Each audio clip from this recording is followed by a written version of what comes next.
News, सच जरूरी है। नमस्कार दर्शकों, मैं श्रद्धा तिवारी और आप देख रहे हैं MNS न्यूज टीवी।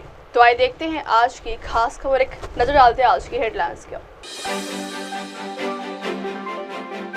अंबाझरी के पब्लिक को हुक्का पार्लर में क्राइम यूनिट का पुलिस अधीक्षक नूरुल हसन को पुलिसिंग अवार्ड से सम्मानित किया गया।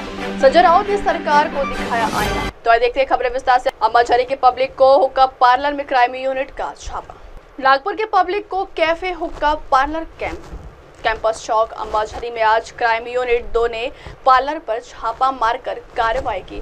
पब्लिक को कैफे में क्राइम यूनिट को वहां मौजूद 2 आरोपियों ने गिरफ्तार किया, जिसमें विकास राजू डागोर रामनगर तिलनखड़ी निवासी और नवनीत शंकर वरखेड़े मंगलवारी बाजार सदर निवासी 2 आरोपियों को गिरफ्तार किया गया। उसके साथ ही वहां मौजूद सामान, उसमें हुक्का पॉट, 15 नग और तंबाकू हुक्का फ्लेवर, ऐसा मिला के टोटल 39,400 का मुद्दे माल जब्त किया गया। आरोपी और वहां मौजूद मुद्दे माल इन दोनों को आगे की कार्रवाई के लिए अंबाझरी पुलिस स्टेशन के हवाले कर दिया गया। के हद में आने वाला कैंपस चौक एरिया में के पब्लिको कैफे में एक हुक्का पार्लर पे रेड कार्रवाई की गई है। वहां पे टोटल 15 पॉट मिलकर आए, जिसमें से एक पॉट में तंबाकू जन्य जो पदार्थ है उसका सेवन लोग कर रहे थे। इस तहत वो कार्रवाई की गई है। टोटल 39,400 रुपए का मुद्देमाल कार्रवाई में जब्त किया गया है। यह कार्रवाई पुलिस क्राइम ब्रांच नागपुर शहर के यूनिट 2 के पथक के API श्री गजानन सांभारे और उनके पथक ने की गई है। पथक में उनके साथ में police head constable Rajesh Tiwari, police head constable सड़मा के, police head constable Changole, police अमलदार श्री सुनील कुंवर और पुलिस अमलदार श्री संदीप पांडे, यह उनके साथ में चालक हमारे कमलेश, यह सम्मिलित थे।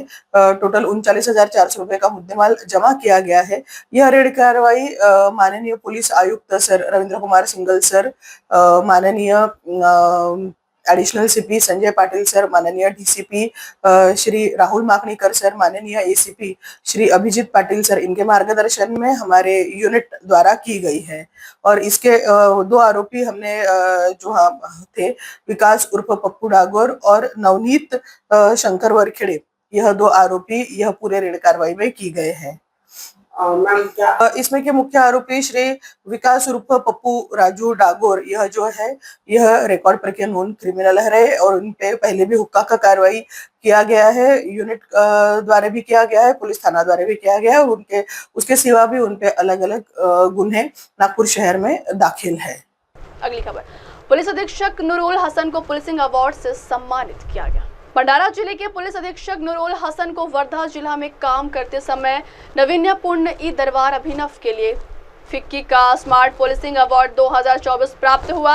नवीन्यपूर्ण ई दरबार यह पहल पुलिस शिकायतों के त्वरित निवारण के उद्देश्य से शुरू की। पहले पुलिस कर्मियों को काम में से पुलिस अधीक्षक के कार्यालय में शारीरिक रूप से उपस्थित होना पड़ता था। यह ऑनलाइन प्रणाली दूर दराज के क्षेत्रों में कर्मचारियों को SP और उनके अधीन मंत्रालयिक कर्मचारियों से जुड़ने में मदद करेगी। दरबार के दौरान समस्याओं का तुरंत निपटारा किया जाता है। घरेलू शिकायतों को पुलिस अधीक्षक विभिन्न शाखाओं के कर्मचारियों सहित कैमरे में संदर्भित किया जाता है। यह दरबार पोर्टल जनता और सरकार के खिलाफ शिकायतों के त्वरित समाधान के लिए बनाया गया। पुलिस अधीक्षक पुलिस कर्मियों और लिपिक कर्मचारियों का बहुमूल्य समय बचता है। पुलिस कर्मियों को अपने मुख्य कर्तव्यों को छोड़कर अपनी दैनिक समस्याओं को हल करने के लिए व्यक्तिगत रूप से SP कार्यालय में रिपोर्ट करने का समय बचता है। यह पुरस्कार मिलने पर महाराष्ट्र के मुख्यमंत्री देवेंद्र फडणवीस ने भी बधाई दी।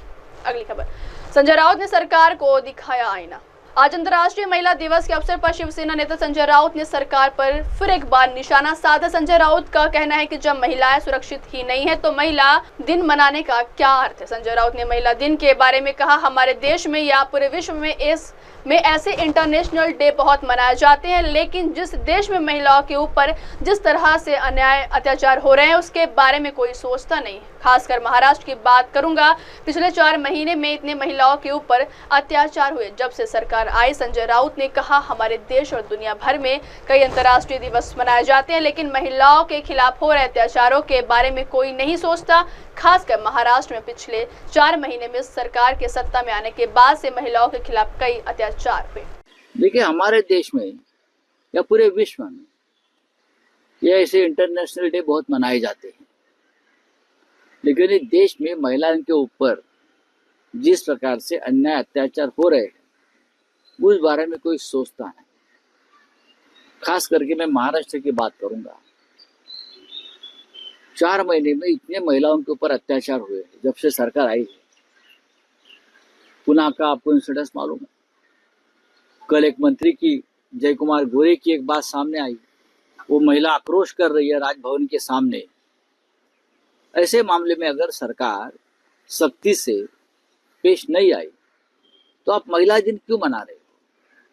चाहे मंत्री हो, चाहे एमएलए हो, चाहे विधायक हो, चाहे सत्ताधारी पार्टी का कार्यकर्ता हो, जो इस प्रकार से महिलाओं के साथ जोर जबरदस्ती करता है, धमकियां देता है, ब्लैकमेल करता है, उनके खिलाफ अगर सरकार सख्ती से पेश आती है। आप कानून बनाते हो, लेकिन कानून कहाँ है? कानून बना लेते हो महिलाओं की सुरक्षा के लिए, लेकिन कानून का कोई जोर नहीं है। तो अगर महिलाओं को आपको सचमुच ताकत देनी है तो आपको उनको सिर्फ लाडली बहन योजना जैसे पैसे देकर उससे नहीं होगा, उनको उनके हक देने पड़ेंगे, ताकत देनी पड़ेगी। अब वक्त हो चला दर्शकों ब्रेक का। ब्रेक से लौटने के बाद देखिएगा देश और दुनिया की तमाम बड़ी खबरें। बने रहिए MNS न्यूज टीवी पर। नमस्कार। नमस्कार, मैं हूं Abhishek Bachchan. Keep watching MNS news.